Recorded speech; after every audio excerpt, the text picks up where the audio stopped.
Hello, hello. If you're there, love to see you. I'm just going to be starting out actually right now, and it's just going to be me today, and I'm going to be talking about the first stages of the grief process. So we've already talked a lot about different things. We've talked about the 5 stages of grief, but this is actually the grief process. And so there's 3 stages, and so we'll have this week, next week, and the following week just covering the grief stages. So I didn't even know these existed until I already went through the first one. And the first one is actually called acute grief. And if you think of acute is kind of like that piercing that goes right into your, if you were to get an acute cut, that'd be like a piercing that would hurt so immensely that you would not know what to do. You'd probably get surgery, you go to the doctors. It'd be some kind of pain that is intolerable and indescribable. So acute pain is something that actually happens pretty much right after the big scenario or the big situation or experience that you have to go through. As many of you know, we lost our daughter Layla about 5.5 months ago to a drowning accident, and this has been something that we have felt that we need to do. We just need to connect with people, and we need to share our story to hopefully help others who are going through the grieving experiences. We felt like when we had to go through this, there was not really much help out there, and there wasn't very many people who would talk about it. And I felt like my biggest support was somebody who had already gone through it, my sister. I was able to call her whenever I felt really sad. I was able to talk to her, and it was really a great experience because I was able to connect with somebody who knew exactly what I was going through. And so that helped a lot. So with this, our whole hope is that we can bring as many people, individuals, couples, whatever it is, together, share our stories with each other, and really see how going through grief can be something that could actually strengthen us. So I'm just going to kind of explain what acute grief is, okay? One of life's most painful experiences. It is our culture. We don't want it to linger any longer. It occurs in early periods after a loss and often dominates the life of a bereaved person. Strong feelings of yearning, longing, and sorrow are typical, as are insistent thoughts and memories of the person who died. So, as you know, if you've gone through grief of losing someone that you love, a child, a parent, an adult, it doesn't matter how old, we know that that longing for that person and that what ifs come back to us. When I lost Layla, I still go through it once in a while, but it's not as strong as what it used to be. I'd say that the first week and the month following was one of the hardest times, only because you still feel like they're part of your life and that they are going to one day, just walk into the room. You still feel like your reality of life is going to be what it was the day before, hours before. And I remember going to bed in my bed for the first time and waking up in the morning, even though my night was terrible and just really hard. I woke up in the morning literally thinking that Layla was going to open my door and I'd hear her whine. When I did not feel that or see that happen, my heart literally hurt. When I say that, you only can really experience this if you've been through it. And for those people that have not gone through it, I hope that you never have to go through it, okay? This is something that hurts to the bitter core, and it's something that consumes your life. For days, I don't even remember what happened. Everything was in a fog. So for those people who have lost somebody, please understand this is normal. This is not something that you should be ashamed of or something that you feel like, I should be stronger during this time. This is what grieving feels like. And some people go so deep, and I went really deep the second day. I was really angry. There's just so many things, going on top of each other, that I got angry and I got mad, and I got mad at God. I got mad at my husband for us not communicating and getting together well, and having frustrations about the whole situation and wishing Layla was there. And it was all these emotions just stacking on top of each other. And then I finally just burst. So with acute pain, this is very normal to do this, okay? It is the hardest pain I've been through. There's guilt or shame. That's very common. Many start to feel better within 6 to 8 weeks, but the whole process can last 6 months to 4 years. So when I say this, there is no right answer to how long you're going to deal with this acute grief. Now, for some of you may be sitting here saying, well, it's been 20 years and I still feel the exact same pain that I felt right after it happens. She's saying change my phone, so I guess I have to change my phone. So 1 second here. I'm going to change my phone real fast so we can get you all. We got a new light. Hopefully that works better. Sorry, you guys. 1 second. Is that better? Let me know if that's better, okay? Hopefully that's better. Okay, there we go. Sorry about that. My phone was the wrong way. Anyways, for me, you know, some people go to the next stage. For me, I still see myself going back to the acute pain quite often. I wish it wasn't as much, but I'm trying to see the bigger picture. You start feeling better in small ways, a little easier to get up in the morning, more energy. So I'm going to talk a little bit about this.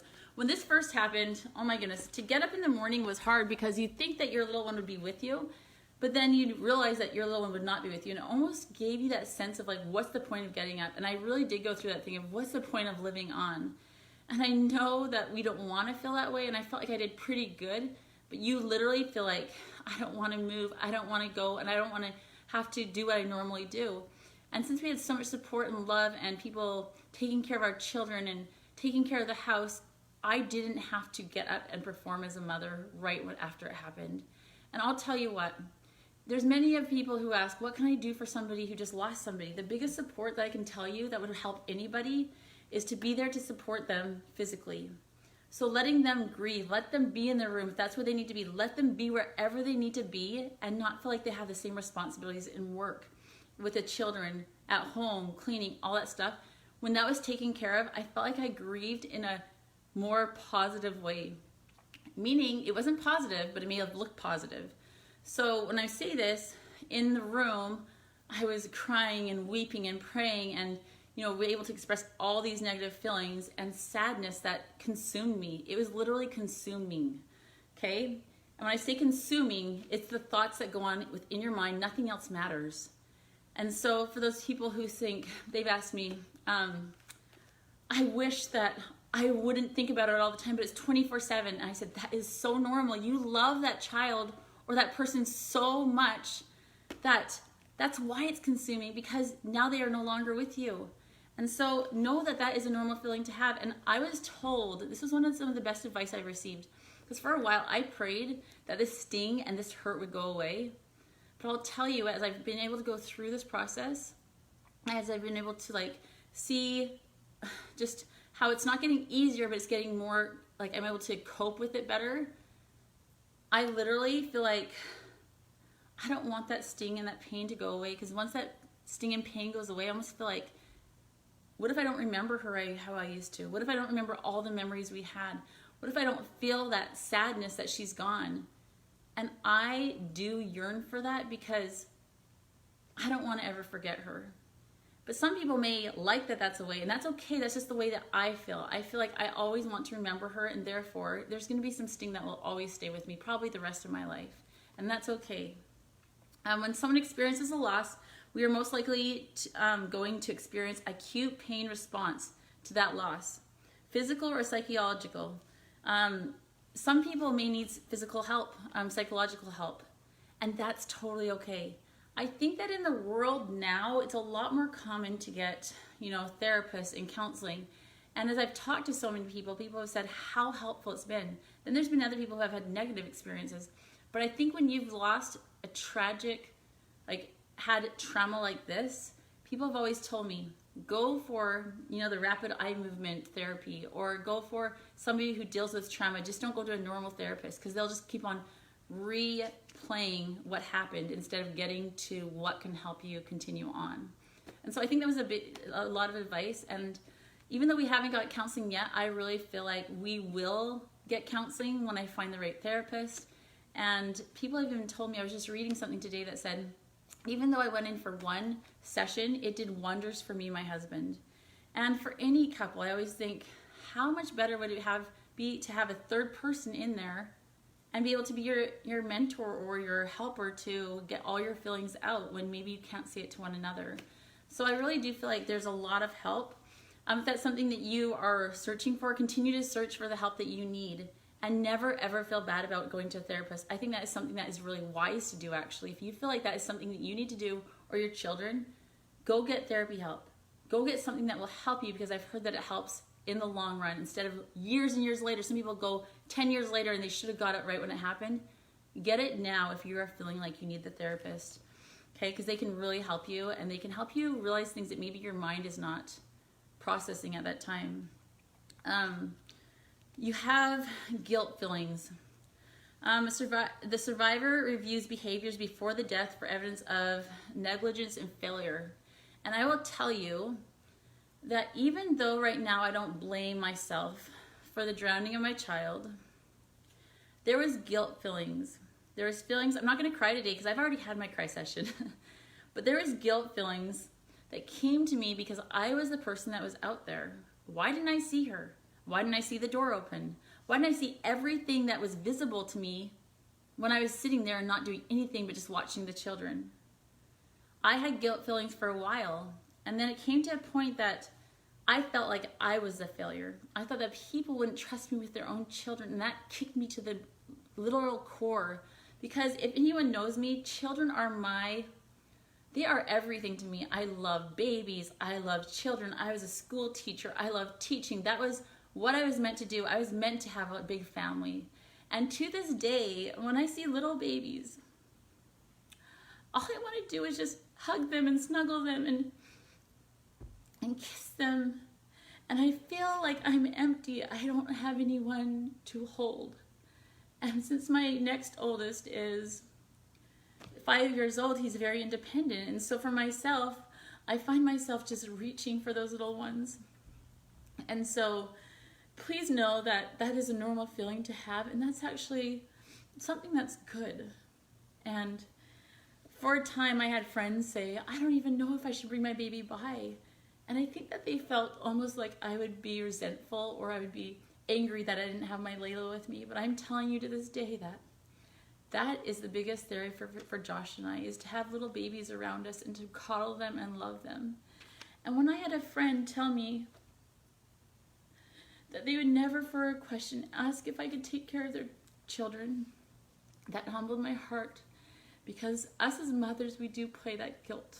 We play that guilt in our hearts if it's something that we could have stopped. Like many have said, I've done it for 11 years. I've taken care of my kids. I've seen times when I could save their lives, and this time I wasn't able to. And that continues to play on. And you guys, it's okay to go there for a short time. But like my sister says, only stay there for a short time, then you need to move on. Because it is so true that Satan will try any which way to grab you and tell you what you suck at and how bad of a person you are. And he will try to grab you, and he will try to strangle you with his lies. And I tell you this, don't let him beat you. Don't let him get you, because that is the acute pain that can lead to sorrow, anguish, depression, things that can consume you for your whole life.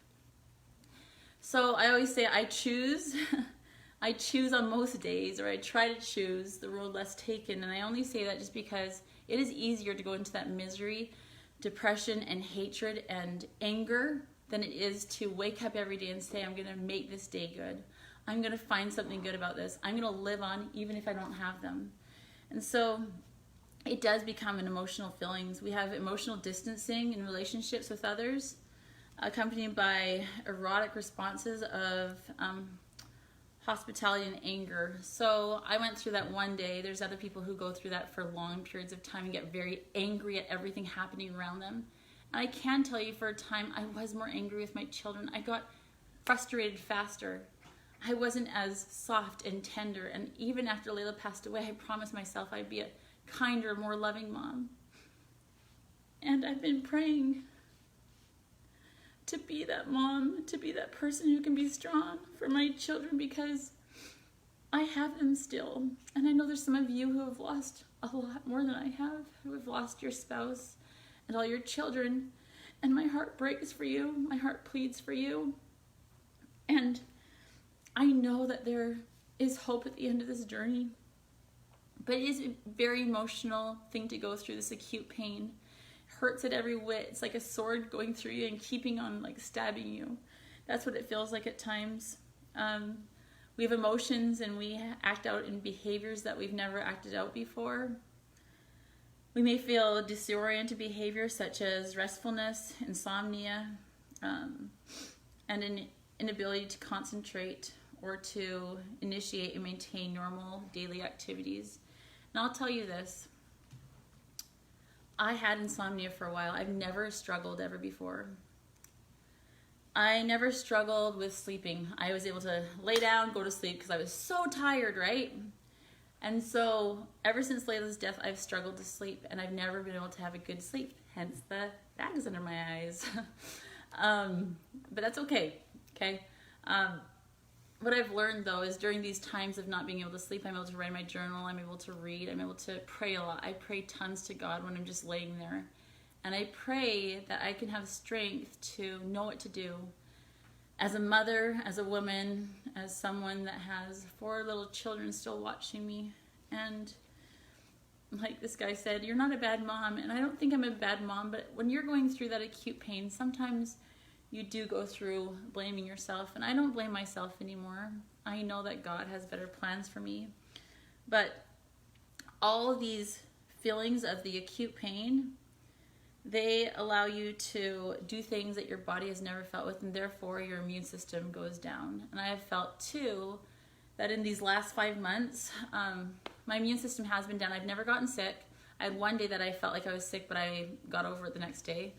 But as we don't take care of ourselves either, that's just another thing, is not taking care of yourselves is something that happens almost as a way to cope. So if people brought us over food, I just eat it. I wasn't really exercising. I wasn't doing anything for myself because I was so emotionally drained and so emotionally tired that I just took care of the bare minimum and thought that that was okay. And when you're going through this pain, that's all you can do at the time, and that is enough, is what I was told. And for someone else that's going through this, it is enough. If you just wake up in the morning and you just do something more than you've done the other day, even if it is just to hug your spouse, to hug your kids, to think of one positive thing, to think about that loved one, think about a positive thing about that loved one, I'm telling you, you're probably doing better than the day before. And if you continue to do that, it's little steps. It's not these big steps, huge, giant steps, taking them. It's these little steps that lead you to being able to cope with these feelings, okay? And so, as I'm just reading through this, I was learning, I'm learning about acute grief and what I went through. Some people deal with physical things like tightness to the throat. They feel like they're choking. They feel like there's shortness of breath. They're sighing a lot. They have feelings an empty feeling in their stomach. They have muscular strength. Basically, they lose their muscular strength, and they have intense pain and tension in their stomach. These are normal feelings to have when you are going through such pain. I remember thinking my heart was broken. Like I literally felt like somebody had taken my heart and had ripped it open. If you could say that there was pain, it felt like my heart was being ripped open, and that rip would never ever heal. It took me probably 3 months to get to the point where I could actually breathe better. I felt sometimes like, Josh, I just can't breathe. I can't breathe very well. And it's a sucky feeling. It's a feeling that I don't want anyone else to feel. But I'm sure if some of you are listening to this, you know exactly how that feels. You know that rip, the rip of your heart just feels like it can get mended a bit, but it will never be complete.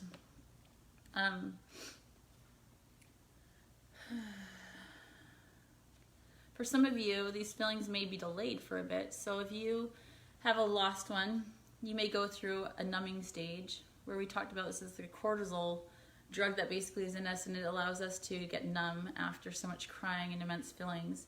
And you may not feel this acute pain so strongly at the beginning, and don't ever feel bad for that. Don't yearn for something that you don't have, because it'll come later. This acute pain will come later. For some people, it happens right when the baby or the child or the loved one passes away.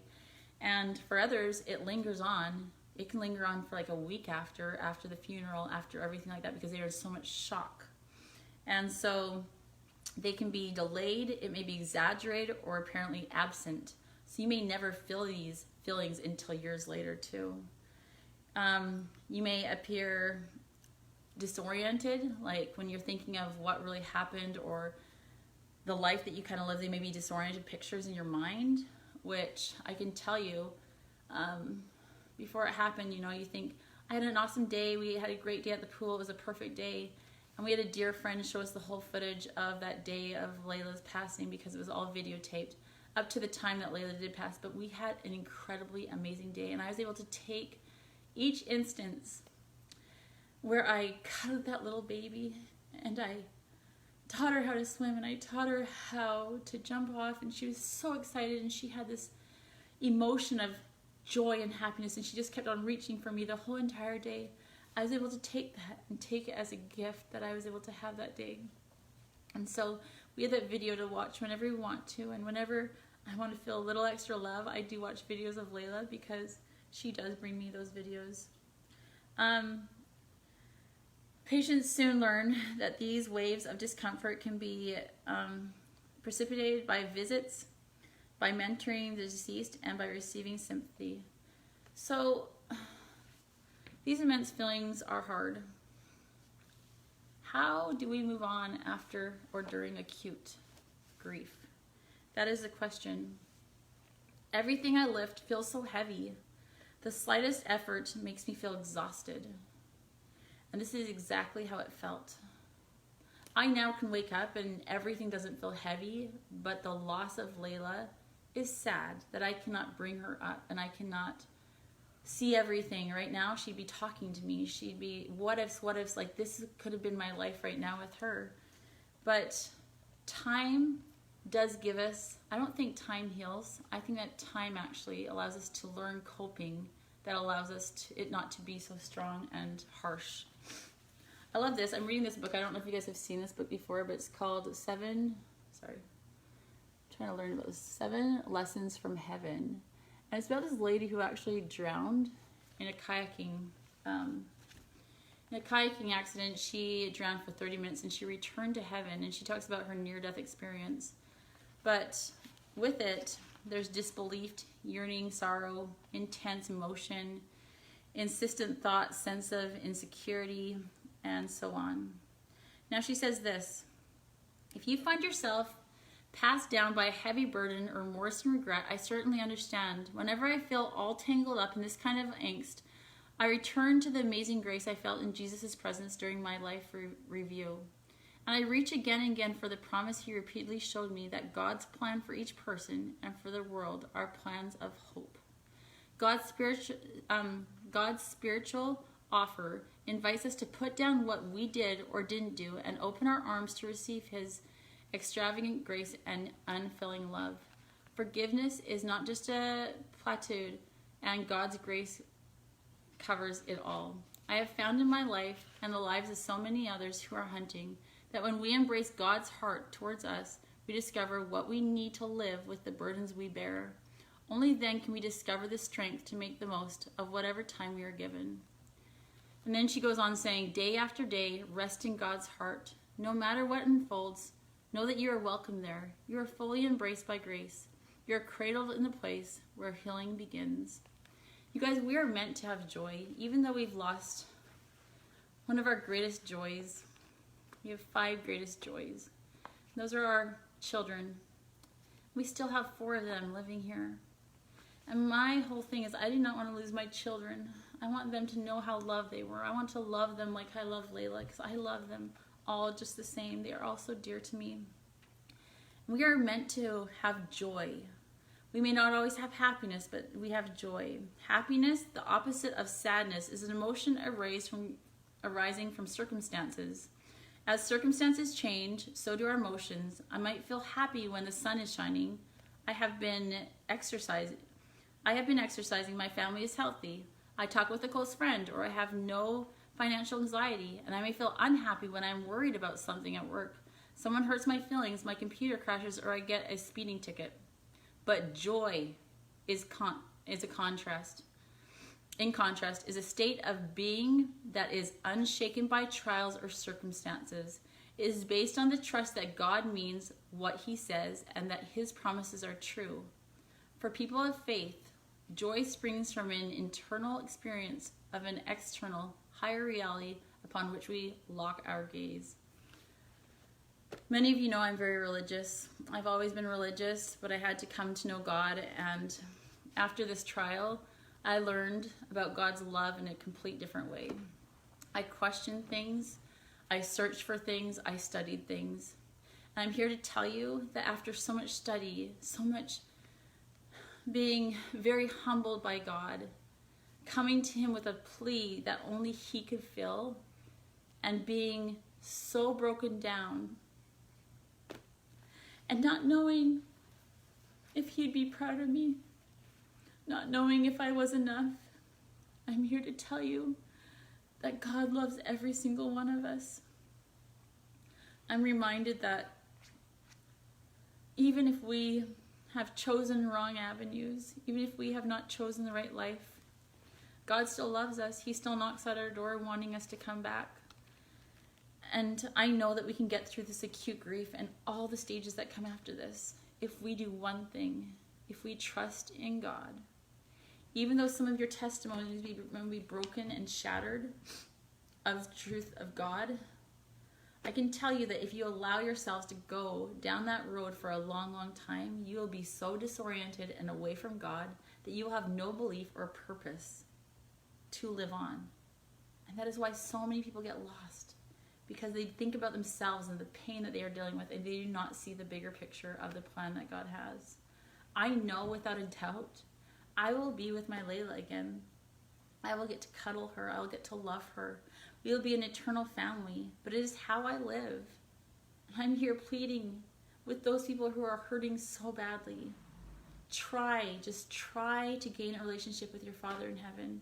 He will lead you if you let him. He will comfort you when you feel like you can't move anymore. He will give you strength when you thought you had fallen. He will stand for you when you are kneeling. We can have joy again, and I haven't got full joy yet, but I'm learning to have joy in every day. I'm learning to look for the things that I'm grateful for. I'm learning to move forward with faith that God can do all things. And yes, beauty blossoms in all things. And if you're to take that and really think of it, we've been through tragedy, you've been through tragedy, you've been going through your own trials. This does not only refer to loss. Grief goes in many forms. Divorce. It goes with losing a child who has wandered astray and has chosen a different life. It goes with losing a loved one that you've had for so long. It goes with losing your spouse as a companion. But beauty blossoms in all things. And so if we can take that and take our situation and think, God does have a better plan than we could ever imagine, but it is up to us to find what we can do to make the best out of our lives under our situations. While time has not erased my heartache, my trust of God's promises has eased its intensity and allows me to weave her son's death, like all of life's experiences, into the fabric of my life, like the tapestries that we talked about last week. In fact, I believe my continued focus on God's promise rather than on my own personal sadness not only helps me survive my son's death, but propels me into God's plan for my future. You all have a future. There's good things to come from this. There's many times that I think, but God, I'm not strong enough. God, I can't do this. But God will lead us. God will help us if we let him. Every morning, every Easter morning, Christians all over the world rejoice as we remember one another that death has been defeated. Christ is risen. We shout with hearts full and hands held high. What astonishing triumph, what a celebration of resurrection. And I truly know that we'll all be resurrected one day, and we will see our beautiful people that we have so longed for.